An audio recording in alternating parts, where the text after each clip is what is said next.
What is evaluation? Evaluation is commonly used in many forms, especially in health. When you say evaluation in healthcare, it is the systematic process by which the value of something, in this case, teaching and learning, is judged. Early consideration of evaluation has never been more critical than in today's healthcare environment. Crucial decisions regarding learners rest on the outcomes of learning. Can the patient go home? Can the medical practitioner provide competent care?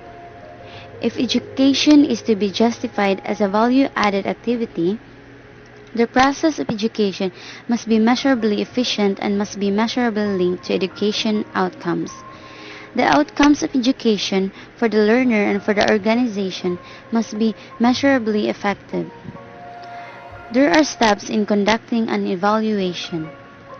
These steps include: first, determining the focus of the evaluation, including use of evaluation models.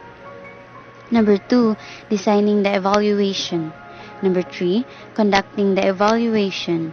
Number 4, determining methods of analysis and interpretation of data collected. Number 5, reporting results of data collected. And lastly, number 6, using evaluation results. Each aspect of the evaluation process is important, but all of them are meaningless if the results of evaluation are not used to guide future action in planning and carrying out educational interventions.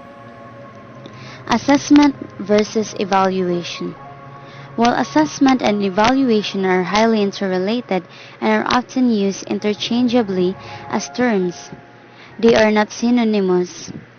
The process of assessment is to gather, summarize, interpret, and use data to decide a direction for action. The process of evaluation is to gather, summarize, interpret, and use data to Their determine similarities, the extent of which both an assessment action and was evaluation requires successful. criteria. Both of them use measures, and assessment and evaluation are evidence-driven.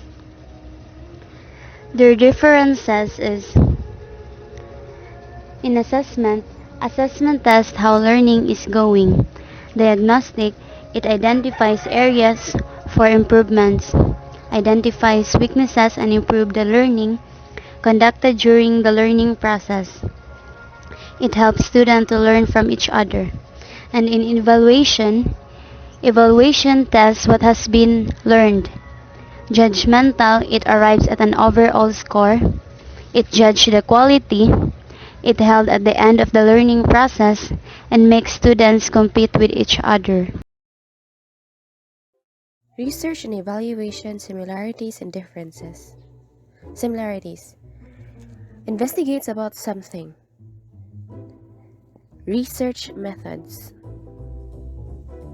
Techniques. Systematic.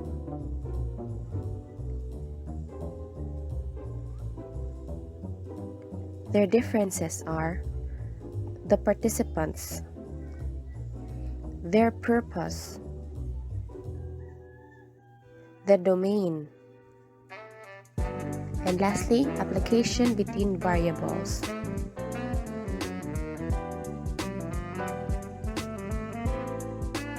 Evaluation is designed to improve something. Research is designed to prove something.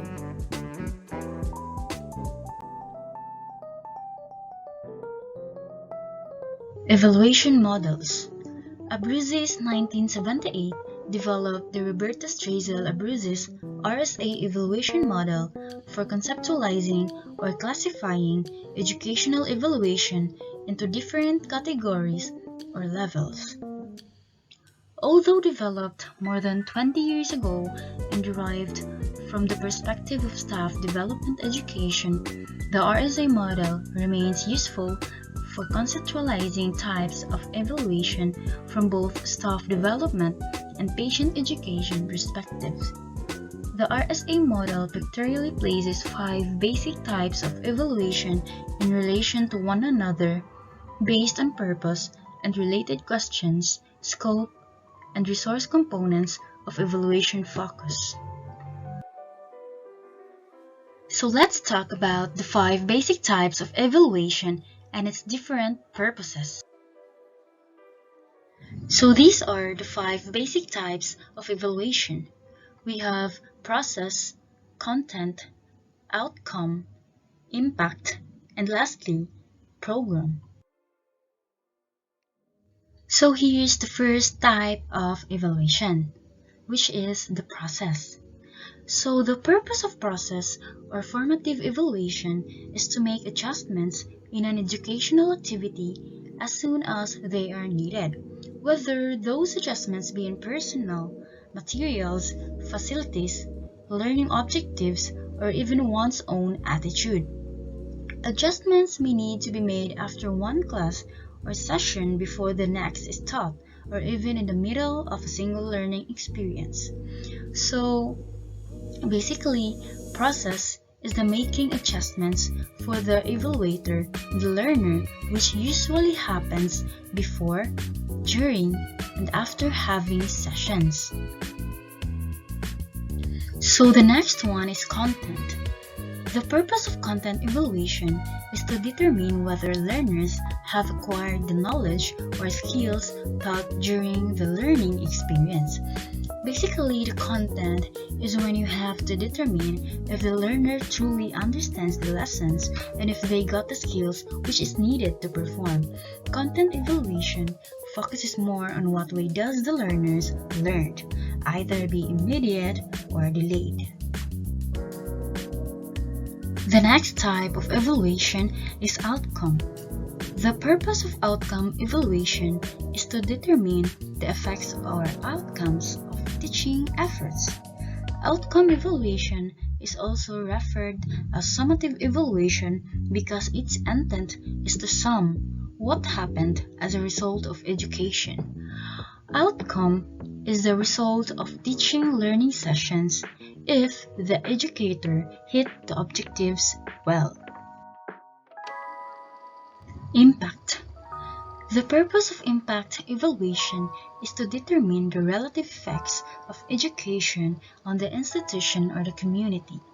Put another way, the purpose of impact evaluation is to obtain information that will help decide whether continuing an educational activity is worth its cost.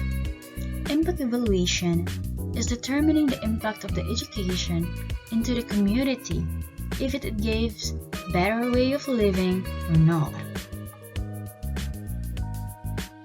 The last basic type of evaluation is the program evaluation.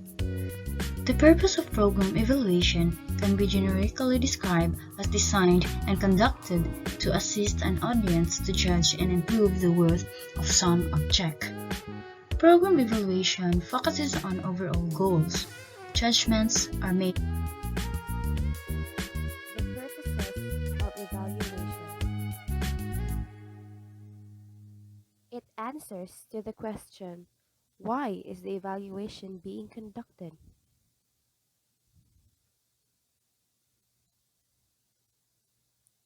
To make judgments about a program or to inform programming decisions.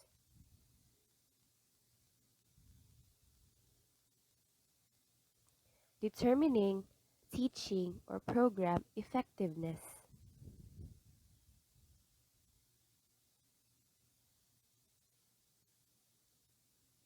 To judge the extent to which the objectives of the school are being achieved.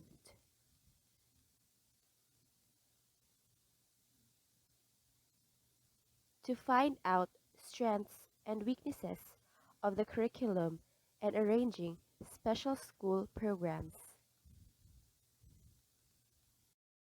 Assessing barriers to evaluation. To overcome barriers to evaluation, they must first identified and understood. Then the evaluation must be designed and conducted in a way that will minimize or eliminate as many identified barriers as possible. Barriers to conducting an evaluation can be classified into 3 broad categories, and these are lack of clarity, lack of ability, and fear of punishment or loss of self-esteem. Lack of clarity. Barriers in this category have the greatest potential for successful resolution because the best solution for lack of clarity is to provide clarity. A clearly stated purpose must explain why the evaluation is being conducted. Clear identification of who constitutes the primary audience is as important as a clear statement of purpose. The second one is lack of ability. Lack of ability to conduct an evaluation most often results from insufficient knowledge of how to conduct the evaluation or inaccessible resources needed to conduct the evaluation. The person conducting the evaluation therefore must accept responsibility for knowing what resources are necessary and for providing that information to the primary audience. And the third one, or the last one, is the fear of punishment or loss of self-esteem. Evaluation will be perceived as a judgment of personal worth. Unfortunately, the fear of punishment or being seen as unworthy cannot easily be overcome.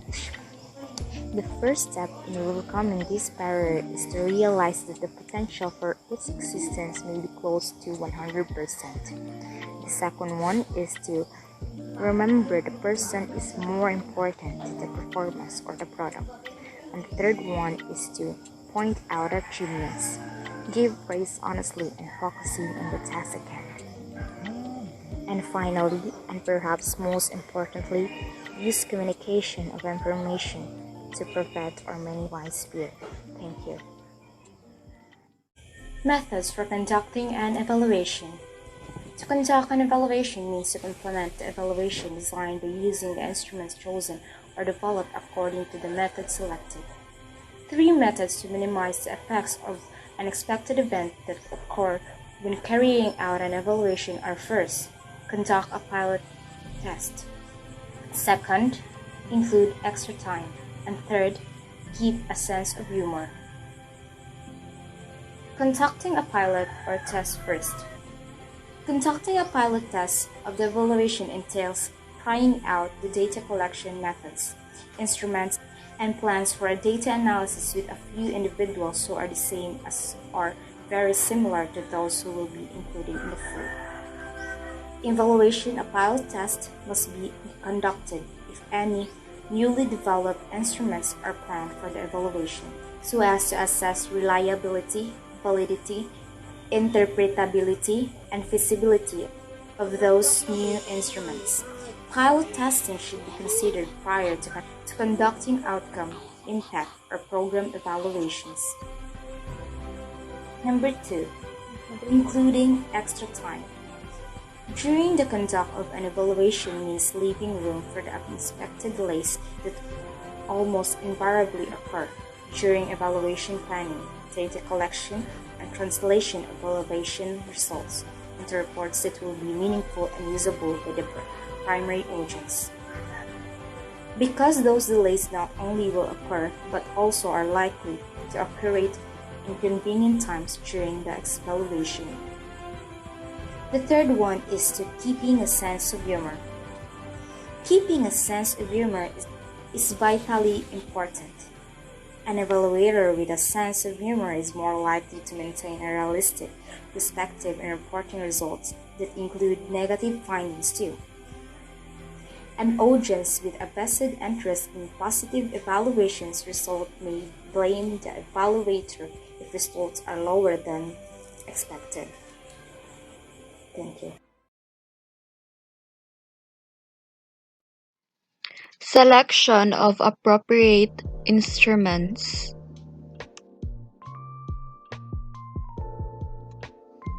When selecting appropriate instruments, it is important to ensure that the instrument must measure the performance being evaluated exactly as that performance has been operationally defined for the evaluation. Second one is an appropriate instrument should have documented evidence of its reliability and validity with individuals who are as closely matched as possible with the people from whom you will be collecting data. And the last one is constructing a test is important to assess the learner's knowledge of content covered.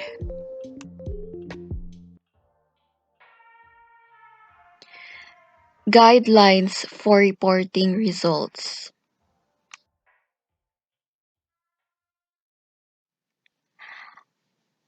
When reporting evaluation results, always be audience focused to deliver the results well, and stick to the evaluation purpose to avoid confusion to the audience and not to waste their time. And always stick to the data.